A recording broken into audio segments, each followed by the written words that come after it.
Vamos a darle continuidad a esta sección de preguntas y vamos a seguir descubriendo qué misterios tiene Dios en medio de tantas preguntas que le hace Job. Vimos que hay más de 3,000 preguntas en toda la Biblia y más de 200 se le hicieron a un solo hombre, y ese hombre fue Job, pero todo fue con un propósito, y a través de esto estamos descubriendo al Dios incomparable, estamos descubriendo a nuestro Dios creador de todas las cosas.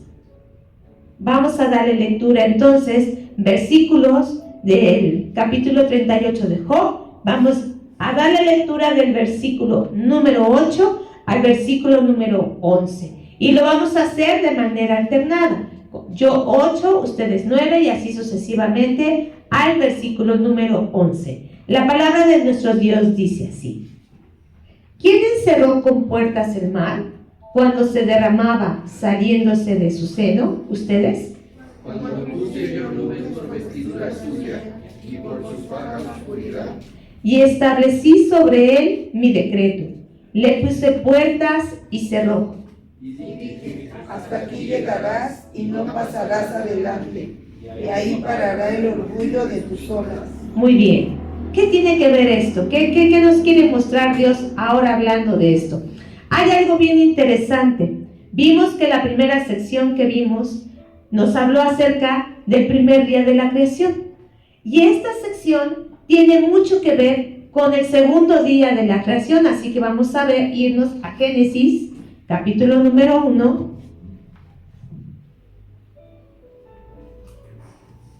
Y de ahí le vamos a dar lectura de los versículos 6 al 10. Igualmente vamos a hacerlo de manera alternada. Génesis, capítulo número 1, versículos 6 al 10. Dice: Luego dijo Dios: haya expansión en medio de las aguas y separe las aguas de las aguas. 7. Hizo Dios la expansión y separó las aguas que estaban debajo de la expansión de las aguas que estaban sobre la expansión, y fue así. Y llamó Dios a la expansión cielos, y fue la tarde y la mañana el segundo día. 9. Dijo también Dios: júntense las aguas que están debajo de los cielos en un lugar y descúbrase lo seco, y fue así. Y llamó Dios a lo seco tierra, y a la reunión de las aguas llamó mares, y vio Dios que era bueno.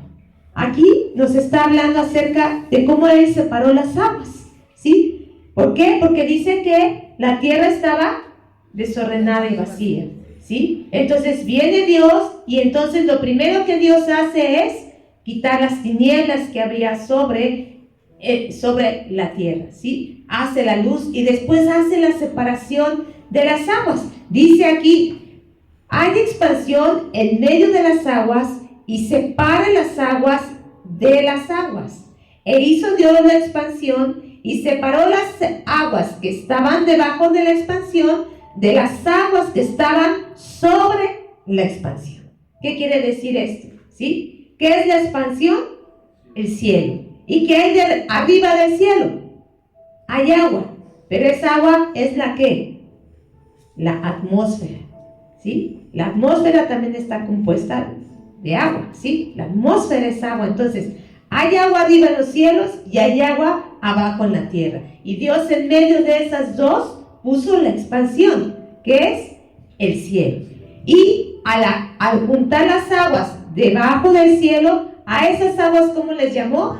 Mares, ¿sí? Y entonces vemos, regresemos a Job, ¿sí? Y aquí Dios le hace esta pregunta a Job: ¿quién encerró con puertas el mar cuando se derramaba saliéndose de su seno? Cuando yo puse por vestidura suya y por faja oscuridad. Hasta ahí vamos a leer. Veamos lo grande que es nuestro Dios. ¿Quién de nosotros puede siquiera contener un puño con agua en su mano? ¿Quién puede? Siquiera un puño. ¿Qué pasa? Por mucho que lo cierres, ¿qué pasa? Se derrama. Entonces, ahora imagínate, Él dice que encerró con puertas el mar. ¿Quién ha ido al mar? Alce su mano. ¿Quién conoce el mar? La mayoría. ¿Sí? ¿Han nadado en el mar? Me imagino. ¿Sí? O nada más chapoteado, o estar en la orilla que te revuelca, que es más difícil. Es más difícil estar en la orilla, hermanos, créanme, que estar adentro. Estar adentro, mira, uno está así, pero estás en la orilla, el mar, la ola hace de las suyas. Pero bueno, qué majestuoso es ver el mar. Es impresionante.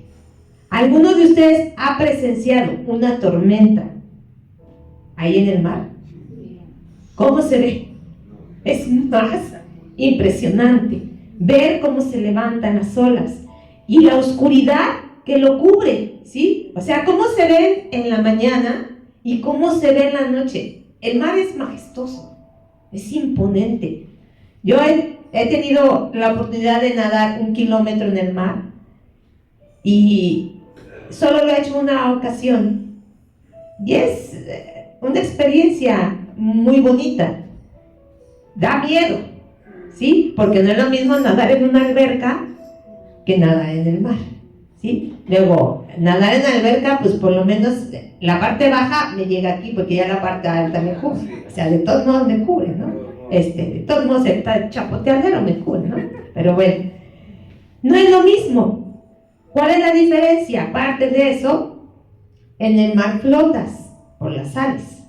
En la alberca no, en la alberca si te metes te hundes y no sabes flotar. En la alberca pues tienes los carriles que cualquier cosa pues ya te detienes o te agarras del carril por cualquier cosa. En el mar no. En el mar, ahora el carril, en la alberca el carril pues, te lo marcan las mismas boyas, ¿no? Pero en el mar no. En el mar te tienes que aprender a orientar, tiene otra técnica de nado, otra técnica, muchas cosas, ¿no? Muchas cosas hay. Y solamente fue 1 kilómetro. Los 5 kilómetros, la verdad, yo nunca me aventé a hacerlos porque sí, es un desgaste y ya es palabras mayores, pero sí el kilómetro. Y es algo bien bonito. ¿Por qué? Porque te metes al mar y primero ves la arena, pero ya después ya no ves nada. Ya no ves nada, ya todo es oscuro. Ya todo es oscuro, ¿no? Entonces ya va uno ahí y es una experiencia importante, pero el mar es muy imponente, hermano. Muy imponente. Ahora, fíjate lo que Dios está mostrando con esto. Dice, ¿quién encerró con puertas el mar? ¿No te has llegado a pensar cómo es que no se sale de sus límites? No se sale. El mar tiene límites, ¿sí? Y entonces, yo les decía, a través de las preguntas que Dios le hace a Job, hay 3 cosas bien importantes. El primero es como tal la pregunta que le hace. El segundo, dentro de esas preguntas vienen afirmaciones de Dios. Y dentro de esas preguntas y afirmaciones, Dios revela secretos. Secretos. Yo no sé cuántos hayan leído Job y cuántas veces hemos leído estas preguntas y hasta a veces puede ser tedioso. ¿Por qué tantas preguntas y por qué tanto? No es fácil, hermano, entenderlo, pero cuando Dios me mostraba esto, dije, sí, Señor, porque en cada pregunta viene una revelación de nuestro Dios, viene una revelación de su grandeza. Primero dice él, ¿quién encerró? Le pregunta Job, ¿sabes tú quién lo hizo? Le pregunta, ¿quién encerró? Pues yo no sé cómo sería la cara de Job con tantas preguntas. ¿Tú te lo puedes imaginar? Y cuando Dios, o sea, si cuando nos hacen una pregunta que no sabemos cómo nos quedamos, decimos que estamos con cara de Juan, ¿no? Aquí se nos ve el signo de interrogación y se nos ve luego la cara de que no tenemos la menor idea de lo que nos están preguntando sobre una situación. Ahora imagínate estas cuestiones que le estaba haciendo Dios directamente a Job, ¿sí? Y le dice, ¿quién encerró con puertas el mar cuando se derramaba saliéndose de su seno? Antes de que Dios juntara esto, ¿qué pasaba con las aguas?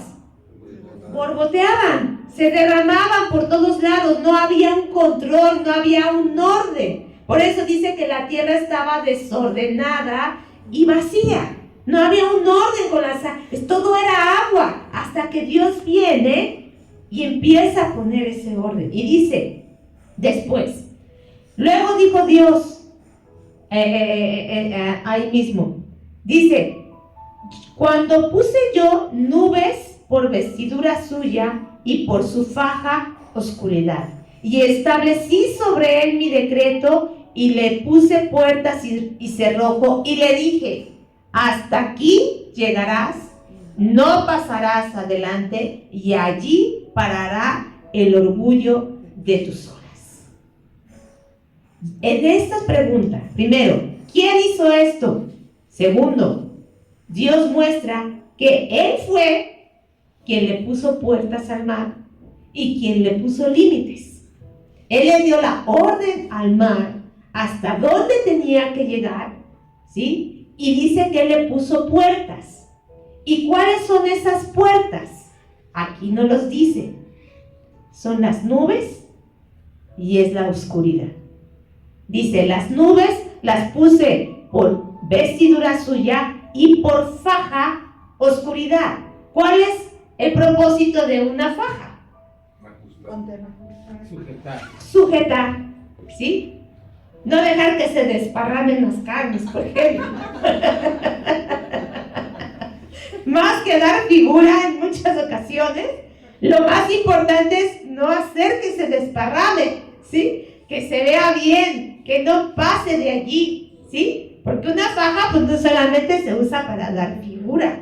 Por ejemplo, las que hemos dado a luz a un hijo, lo primerito que nos hacen es fajarnos. ¿Por qué? Porque la piel queda flácida.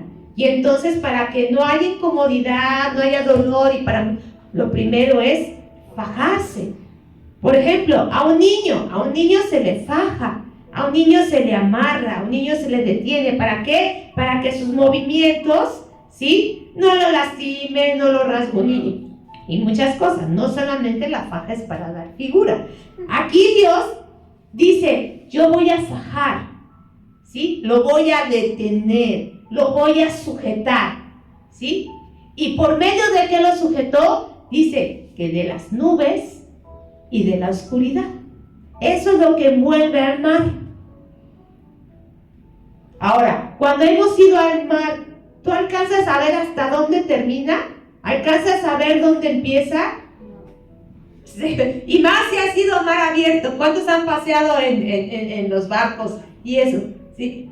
Cuando va a mar abierto, ¿cómo se ve, hermanito Miguelito? La inmensidad, ¿verdad? O sea, estás en medio de la nave y dices, uy, si aquí nos agarra esto, si aquí llega Moby Dick, o no sé, ¿no? Pensamos en muchas cosas, ¿no? Se ve la inmensidad, pero ese mar tiene un límite. Y Dios le dijo a las olas, hasta aquí llegas y de ahí no pasa. Y puede venir una ola así de 5, de 7 metros que hay ahí en pie de la cuesta, ¿no? Y hay más, pero llega un momento en el que tiene que romper y hasta ahí llega. Por muy alta que sea, hasta ahí llega. Porque Dios dice, yo puse mi decreto, yo di la orden hasta dónde iba a llegar el mar. Esto es algo asombroso, es algo maravilloso, ¿sí? ¿Cómo Job podía contestar esto? Díganme, ¿cómo? ¿Nosotros lo podemos contestar? Aún sabiendo, aún conociendo, ¿cómo podemos? No se puede, hermano, porque la grandeza de Dios es grande, por eso es un Dios incomparable. En algunas culturas, hermano, se tiene que quien tenga el control del mar es un símbolo del único poder y autoridad divina, ¿sí? Por ejemplo, aquí en nuestro México se conocen dioses, ¿no? Del agua, del mar, o en mitologías. Por ejemplo, ¿a quién se conoce como que es el dueño del mar? Jóvenes. ¿Quién más? En sus películas de los superhéroes, ¿quién es? Aquaman, ¿no?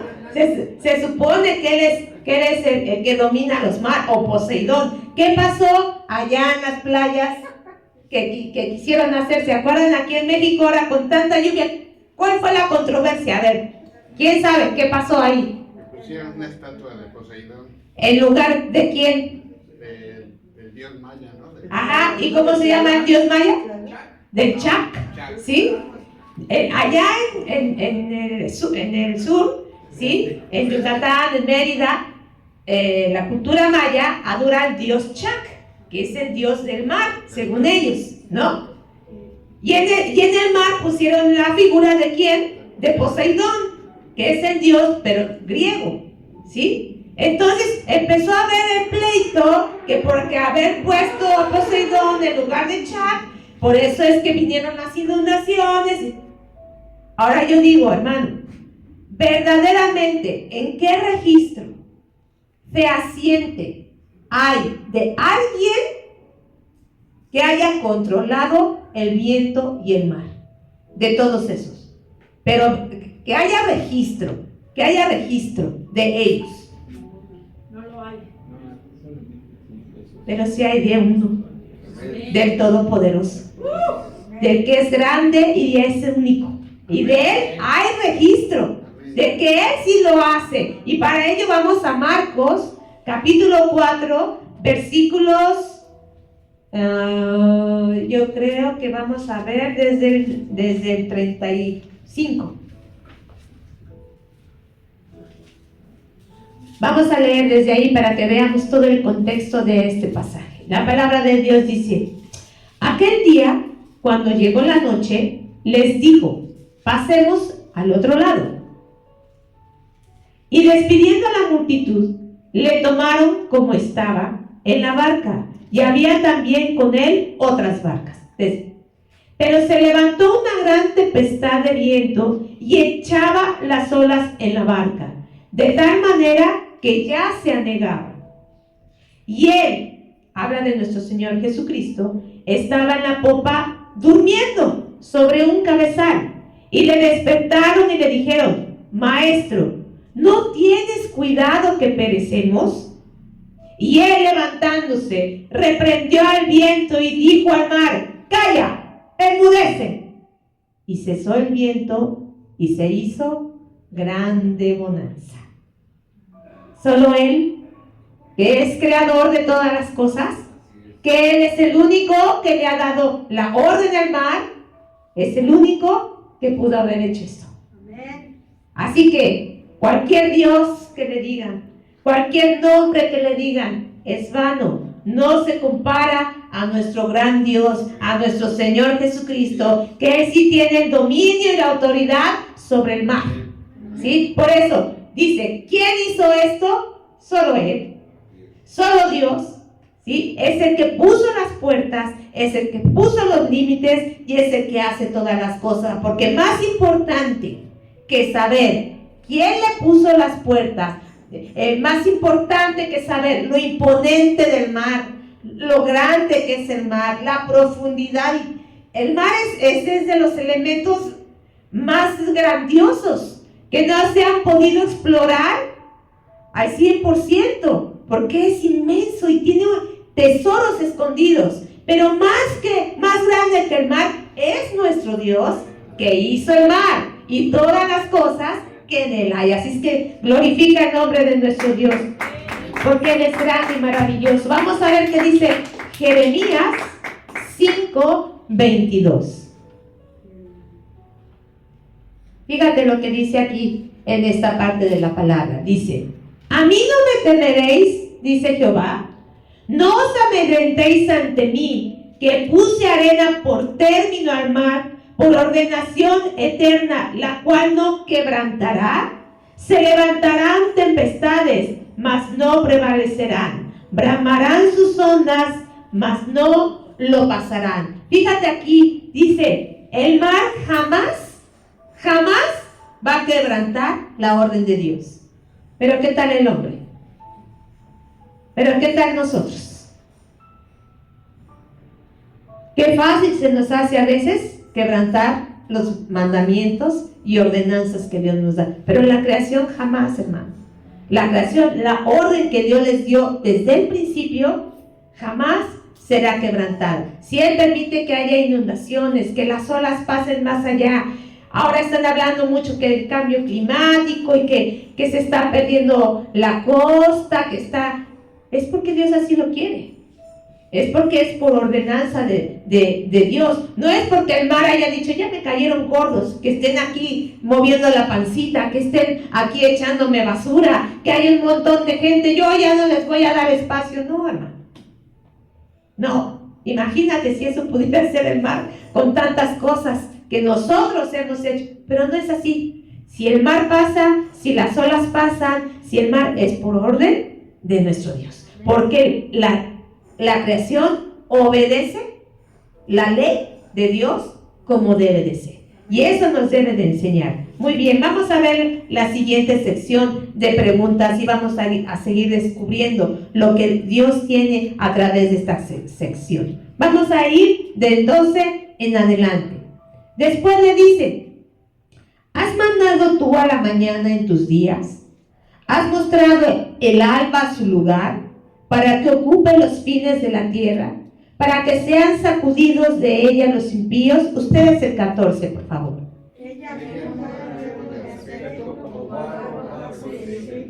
Y viene a estar como vestidura. Mas la luz de los impíos es quitada de ellos, y el brazo enaltecido es quebrantado. Bien, vamos a ver aquí ahora, pasa del mar al cielo. Dice, bueno, no me pudiste decir dónde estabas tú cuando yo fundé todas las cosas. No me puedes decir tú quién puso las puertas, quién hizo el mar y quién separó las aguas. Bueno, a lo mejor, Job, me puedes contestar lo que sigue, ¿sí? Ahora le dice, bueno, está bien, no conoces lo del mar. A lo mejor tú, dice en la versión del lenguaje actual, ¿alguna vez en tu vida le has dado órdenes al sol para que comience un nuevo día? ¿Quién de nosotros ha hecho eso? Imagínate que nosotros pudiéramos darle esa orden al sol.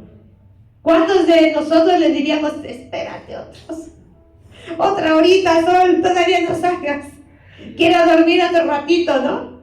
¿O qué más le diríamos al sol? Espérate, todavía que no caiga la noche, ¿no? Pero no es así. Y aquí Dios le dice, a ver, Job, ¿alguna vez en tu vida le has dado orden al sol para que comience un nuevo día? Bueno, ¿alguna vez en tu vida le has dado órdenes a la tierra para que se quite de encima a los malvados? Cuando la luz del nuevo día se asoma tras las montañas, los malvados no soportan la luz y allí se acaba su poder. Y aquí nos está hablando otra vez y nos descubre otras cosas maravillosas. Primero le vuelve a decir, ¿quién es el que le da la orden al día? ¿Quién es? ¿Quién es el que ha dejado ese ordenamiento? ¿Quién es el que le ha dado eso? Ven. Dice, ¿quién ordena al sol cada día? Y aquí habla acerca del alba. Y en una versión dice acerca del alba, ¿sí? Que entonces cuando aparece el alba, aparecen los relieves de la tierra y se tiñen de color como un vestido. ¿Cuántos de ustedes han visto el amanecer? En algún lado, sobre todo cuando es despejado. ¿Cómo se va viendo ese amanecer? ¿Cómo es que se tiñe de colores la tierra? Y dice que va poco a poco, ¿verdad? Poco a poco. Y dice que mientras empieza el alba, dice que se van descubriendo que los relieves de la tierra. Dios te va mostrando cómo es la tierra y se va tiñendo, ¿sí? Poco a poco vas viendo cómo va aumentando, ¿sí? Y al revés, cuando también se va a ocultar el sol, cómo se tiñe, ¿no? Ese color tan precioso que llega a veces, Anita decía mucho de chiquita, mira mamá, se ven las nubes al ocaso. Y siempre pintaba las nubes al ocaso. Siempre las pintaba así, porque a ella siempre le ha gustado mirar el cielo. Le ha gustado mucho mirar la luna sobre todo. Siempre está en la luna también, pero bueno, le gusta más admirar la luna. Es cierto. ¿Sí? Entonces, es algo maravilloso ver todas esas tonalidades. Ver cómo Dios cubre la tierra. Y eso lo hace la aurora. lo hace el alba. Y ella tiene esa orden. Y el sol tiene una orden. ¿Y qué descubre Dios además de todo esto? La aurora, el alba, ¿por dónde sale? Por los extremos de la tierra. Ese es su lugar. El lugar que Dios le puso a la aurora, que le puso al alba, es a los extremos. Y no la vas a ver salir en otro lado. No la vas a ver salir en medio. Siempre la aurora sale a los extremos. ¿Sí? ¿Y qué nos quiere Dios mostrar a través de esto? Si se fijan, aquí hace referencia a los impíos y a los malvados. ¿Qué tiene que ver eso con lo que estamos viendo? ¿Qué tiene que ver cómo es la aurora? ¿Qué tiene que ver cómo es la luz? ¿Sí? Y mire lo que hay aquí escondido. Por eso les digo, en cada pregunta hay una afirmación y hay un secreto que Dios muestra. ¿Sí? Y en eso dice, en la versión que yo leí, los malvados no soportan la luz y allí se acaba su poder. Ahora, conforme a la aurora, dice la palabra de Dios que la senda del justo es como la luz de la aurora. Y vamos a Proverbios 4:18.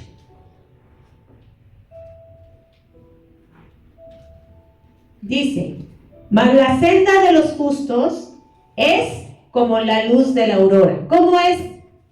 Que va como en aumento hasta que el día es perfecto. Entonces, así como la aurora va aumentando poco a poco, sus tonalidades van cambiando, ¿sí? Dice que hasta que el día es como perfecto. ¿Y qué nos está queriendo mostrar Dios a través de eso que Él creó? Que nosotros así tenemos que ir, así tenemos que avanzar, ¿sí? Ir avanzando, avanzando, avanzando, hasta que lleguemos ¿a qué? A la perfección. ¿Y esa perfección en dónde se va a dar? Cuando estemos con Él, ¿sí? Pero mientras tanto, ¿qué tenemos que hacer? Tenemos que ir, ¿qué? Aumentando. Tenemos que ir creciendo. No tenemos que ir hacia abajo. Tenemos que ir hacia arriba, ¿sí? ¿Y quién nos da el crecimiento? ¿Quién nos va dando la tonalidad? ¿Quién va haciendo que nuestra vida vaya siendo diferente? No somos los mismos que cuando conocimos a Dios ahora. O dime, ¿eres el mismo? Quiere decir entonces que no has cambiado, que no está Dios en tu vida, que no has escudriñado su palabra, que no ha habido en ti crecimiento, que no ha habido en ti nada. Si tú eres el mismo desde que conociste a Dios ahora, déjame decirte que estás muy mal. ¿Por qué? Porque Dios quiere que ¿cómo vayamos? Aumentando. ¿En qué? ¿En qué? En su palabra, en conocimiento, en servicio. Por eso Él dejó dones, dejó ministerios. O dije, los apóstoles, ¿fueron los mismos? ¿Qué pasó con ellos? Hubo una ¿qué? Una transformación. ¿Sí? Vimos, por ejemplo, el caso de Pedro. Pedro era el mismo de cuando conoció a Cristo a cuando se fue Cristo. No volvió a ser el mismo. Y por lo que tuvo que pasar, ha sido de las pruebas más difíciles, en mi parecer, de los cambios más radicales, ¿sí? En un discípulo como lo fue Pedro, ¿sí? Por su carácter, por su forma de ser, por cómo era. No es el mismo Pedro, no es el mismo Pablo, no es el mismo Juan. Y así como ellos, hermano, tú y yo tenemos que crecer, no tenemos que quedarnos ahí, ¿sí? Porque entonces no hay un crecimiento, Dios no está obrando en tu vida, ¿sí? No estás dejando que Dios te moldee, no estás dejando que Dios haga la obra en ti. Ahora dice que los malvados no soportan la luz. ¿Qué pasa, hermano, cuando aparece la luz en un cuarto oscuro? ¿Qué aparece? Las tinieblas. ¿Qué pasa con las tinieblas? Se van, ¿sí? Cuando la luz aparece, las tinieblas se van. ¿Por qué creen que, ahora ya no, verdad? Pero antes, la mayoría de los delitos, ¿en qué hora se cometían? De noche, ¿verdad? no se cometían a la luz del día, como ahora ya es una situación tremenda, pero la mayoría de la gente se esconde. Cuando una persona se esconde, no quiere decir que no está haciendo las cosas muy bien, que digamos, ¿sí? Las cosas se hacen a la luz, porque Dios es luz, y en Él no hay tinieblas. Y si nosotros somos hijos de Él, ¿cómo debemos de andar? En luz, ¿sí? Tenemos que andar en luz. Vamos a ver qué dice Juan 8:12. Esto apenas lo vimos, no tiene mucho que lo vimos con nuestro hermano Josué, que dice: otra vez Jesús les habló diciendo: yo soy la luz del mundo, y el que me sigue no andará en tinieblas, sino que ¿qué tendrá? La luz de la vida. Porque muchos no se quieren acercar a Cristo, porque hay muchos cuando vienen y empiezan a escuchar la palabra de Dios dicen: ahí nos vemos. Porque dice la palabra de Dios que la luz alumbra todas las cosas. Cuando eres confrontado con la palabra de Dios, Él te descubre tu pecado, te descubre tu situación, te descubre cómo eres. Y a muchos eso no les gusta. A muchos de ellos no les gusta. ¿Qué dice Juan 3:19? Al mismo Señor Jesús le pasó. Al mismo Señor Jesús dice: y esta es la condenación, que la luz vino al mundo, y los hombres ¿qué hicieron? Amaron más las tinieblas que la luz. ¿Por qué qué? Porque sus obras eran malas. Mucha gente por eso no quiere acercarse. No, es que hay terapia. No. Es que eso no puede ser. Eso no es verdad. ¿Cómo crees? Y niega. Porque la palabra de Dios te confronta. Dice que la palabra de Dios es como una ¿qué? ¿Y qué más a nuestros pies? ¿Qué es? Una lámpara. Una lámpara a nuestros pies y lumbrera a nuestro camino. Y dice Dios que nosotros como hijos de luz, que somos ahora, porque somos sus hijos y su luz se refleja en nosotros, ¿dónde debemos de estar? ¿Arriba o abajo? ¿Escondidos? No. Dice que nuestra luz debe que alumbrar. Y la luz, ¿qué es? Su presencia, el testimonio, su palabra. Y muchas veces, hermanos, nuestra luz, en lugar de alumbrar, lo que hace es alejar. Muchas veces nuestro testimonio, nuestra manera de ser, no refleja que somos hijos de luz. No refleja que somos justos, sino más bien refleja que somos malvados. ¿Sí? ¿Por qué? Porque en lugar de acercarnos a la luz, la repelemos. En lugar de venir a Dios, no, yo no voy, no, a mí no me hables de esas cosas. Y mucha gente a poco no le empiezas a hablar, y no, a mí nada más háblame del amor de Dios. A mí nada más háblame de su misericordia. No, Dios es justo, Dios es verdadero, Dios es real, Dios es poderoso, Dios es magnífico, Dios es celoso. Y eso a la gente no le gusta, por eso no se acerca. Pero aquí a través de esto, Dios está mostrando y está diciendo que Él es el que dispersa la luz. ¿Qué fue lo primero que hubo aquí en el mundo? Dice que dijo: sea la luz. Y la luz vino. Y ese es nuestro Señor Jesucristo. Él es la luz que alumbra a todo el mundo. ¿Sí? Y Él pide por eso que vengamos a Él, que nos acercamos a Él. Por eso dice que los malvados no soportan la luz. Por eso muchos a ti no te soportan. Por eso muchos a ti te repelen. Cuando tú les hablas de la palabra, ya vas a empezar otra vez. Otra vez con tu Dios. Porque eres luz, hermano. Y tienes que reflejarla. Ellos repelerán. Ellos se harán. Tú jamás. Tú jamás te avergüences. Tú siempre refleja la palabra. Siempre refleja la luz de Dios en tu vida. Porque así vas a manifestar que Él está contigo. Entonces imagínate. Vimos, ¿sí? Dice, Él muestra todo esto, ¿sí? Mas la luz de los impíos, dice el versículo 15, es quitada de ellos. El brazo enaltecido es quebrantado. ¿Por qué? Por la luz de Dios, por la luz de la palabra. Y en estas preguntas que Dios le está haciendo a Job, fíjate lo que le está revelando. Dios le está revelando a él mismo y le está diciendo: yo soy la luz, yo soy quien hace todas las cosas, Job. Entiende, comprende el gran Dios que yo soy. Y vamos a ir viendo poco a poco, vamos a ir entendiendo por qué Dios le habla a Job acerca de las cosas de la creación. ¿No te lo has preguntado?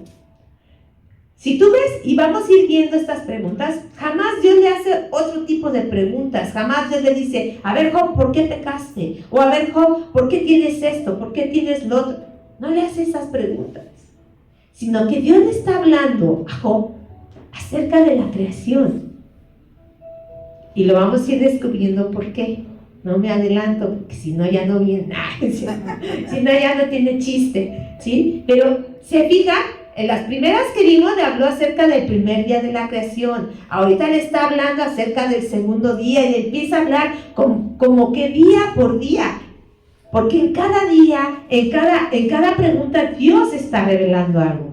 ¿Qué otras preguntas le hace Dios a Job? Y le dice, vamos a seguir leyendo versículo 16 del capítulo 38 de Job en adelante. Le dice: ¿has entrado tú a las fuentes del mar? ¿Has andado escudriñando el abismo? ¿Te han sido descubiertas las puertas de la muerte? ¿Ya has visto las puertas de la sombra de la muerte? ¿Has considerado tú las anchuras de la tierra? Declara si sabes todo esto. Le vuelve a hablar del mar, pero ahora le habla ¿de dónde?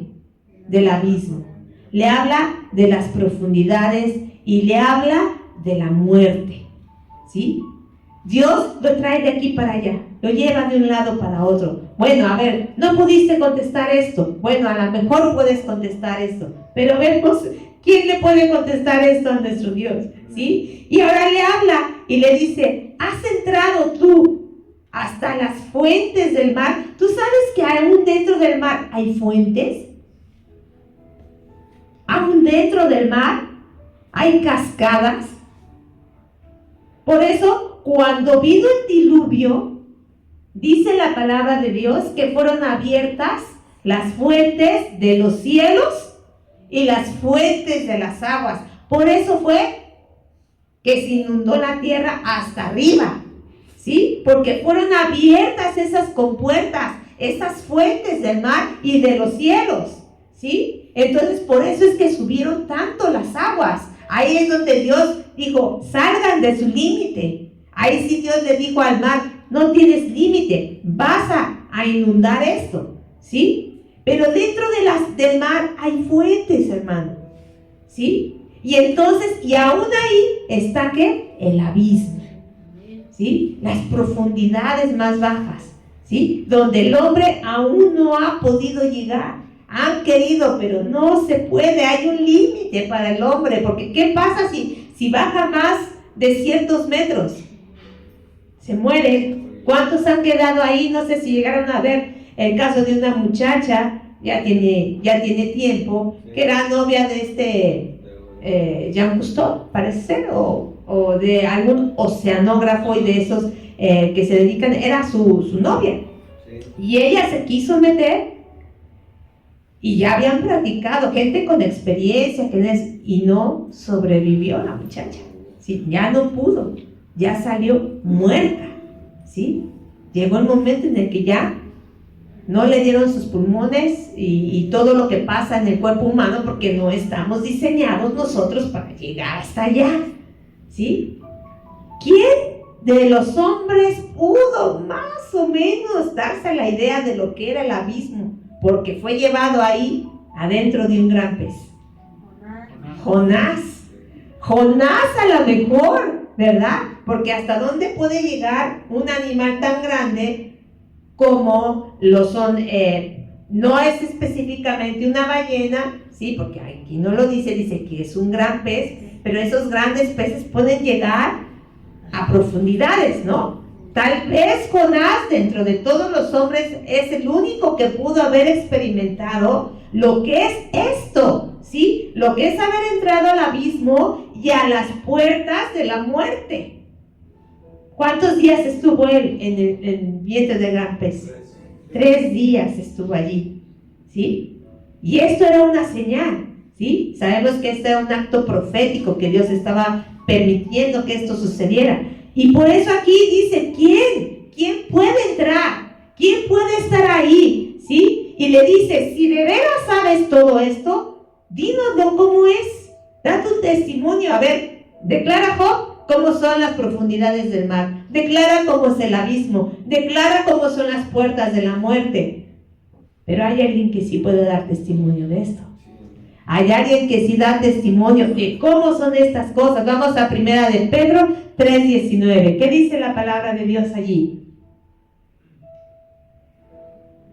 En el cual también fue y predicó a los espíritus encarcelados. ¿De quién está hablando? De nuestro Señor Jesucristo. Vamos a seguirlo descubriendo. Efesios 4:9, por favor.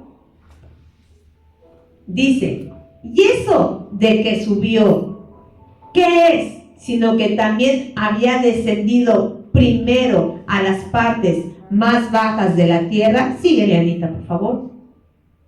El que descendió es el mismo que también subió por encima de todos los cielos para llenarlo todo. ¿Y quién es? Nuestro Señor Jesucristo. Él sí descendió hasta las profundidades de la tierra, ¿sí? Él sí fue con un propósito, con una misión. Primero dice que le fue a predicar a los espíritus encarcelados. Dios no solamente murió por nosotros, sino murió también por la gente que no tuvo oportunidad de que se le predicara, y a esa gente fue y le predicó el Señor a ese lugar. Es algo maravilloso, ¿sí? Y no solamente fue a eso, ¿a qué también fue nuestro Dios? ¿Qué dice Apocalipsis 1, 17 y 18? Le pido a mis hermanos de alabanza que se vayan preparando, qué rápido se va el tiempo. Dice, cuando le vi, habla Juan, caí como muerto a sus pies. Y él puso su diestra sobre mí diciéndome, no temas, yo soy el primero y el último, el que vivo y estuve muerto, mas he aquí que vivo por los siglos de los siglos, amén. Y tengo las llaves de la muerte y del Hades. Ese es nuestro Dios. Ese es nuestro gran Señor, grande y poderoso. Por eso estamos viendo al Dios incomparable. ¿Te fijas cómo a través de estas preguntas Dios va revelando a nuestro Señor Jesucristo? Está revelando a nuestro Dios grande y poderoso. Porque ¿quién más puede hacer esto, hermano? ¿Quién más? ¿Qué hombre? ¿Qué testimonio? Aún se levantara algunos de nuestros familiares que han fallecido, ¿qué nos podrían decir? ¿Qué nos podrían contar? Pero el que sí lo hizo, da testimonio. Y él dice, esto es lo que fui a hacer. Ahora yo tengo el dominio sobre todo, sobre todas las cosas. ¿Sí? Ese es nuestro Dios incomparable. Solamente aquel que tiene conocimiento sobre las cosas puede cuestionar. Y puede dar detalles de cada una de ellas. Por supuesto que una vez más Job no tenía que declarar. Por eso Dios le dice, dilo, da testimonio si lo sabes. Pero el que sí puede dar testimonio, lo está dando nuestro Señor Jesucristo, nuestro Dios incomparable, el que ha creado todas las cosas, el que te ha hecho a ti y a mí. Y Dios lo que quiere, y el propósito de estas secciones, el propósito de esta palabra, hermano, es que te enamores más de nuestro Dios. Es que le conozcas más a ese Dios maravilloso, para que cualquier problema, cualquier circunstancia, míralo a Él. Él tiene dominio sobre todas las cosas. ¿Qué imposible hay para nuestro Dios? Todo está bajo su voluntad, hermano.